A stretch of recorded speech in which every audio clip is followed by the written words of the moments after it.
రాజకీయ పదవులు, నామినేటెడ్ పదవులు ఇస్తే వాళ్ళు ఎదుగుతారన్నది జగన్మోహన్ రెడ్డి ఆలోచన అయితే, వాళ్ళకి ఆర్థిక వ్యవస్థకి ఉపయోగపడేటటువంటి పనులు చేస్తే బెటర్ అన్నది చంద్రబాబు ఆలోచన. అందుకనే ఆదరణ పథకం కావచ్చు, అట్లాగే ఇప్పుడు ఏది ఈ గౌడ కులస్తులకి మద్యం దుకాణాలు ఇచ్చేటటువంటి కాన్సెప్ట్ కావచ్చు, కొంత పర్సంటేజ్ వాళ్ళకి, తద్వారా వాళ్ళ కుటుంబాలు బాగుపడతాయి.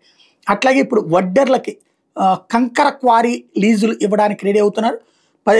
ఇప్పుడు ఏవైతే కంకరకు సంబంధించినటువంటి లీజులన్నిట్లో అప్లై చేసుకోండి, మేము ఈ ప్రాంతంలో సాధారణ ప్రజలు అప్లై చేసుకున్న వడ్డెర్లకే ఫస్ట్ ప్రయారిటీ ఇస్తాము, వాళ్ళకే ఇచ్చేస్తామని చెప్పారు.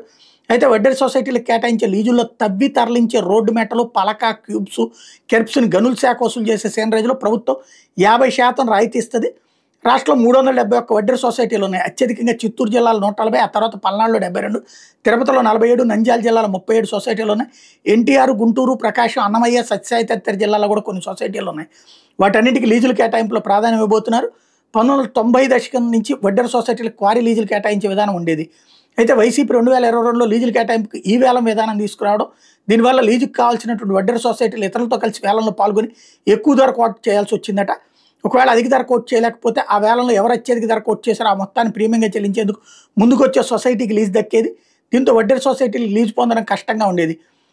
దీంతో చంద్రబాబు నాయుడు ఈ దఫా తాను ఆ విధమైనటువంటి ఏర్పాట్లు చేశారు.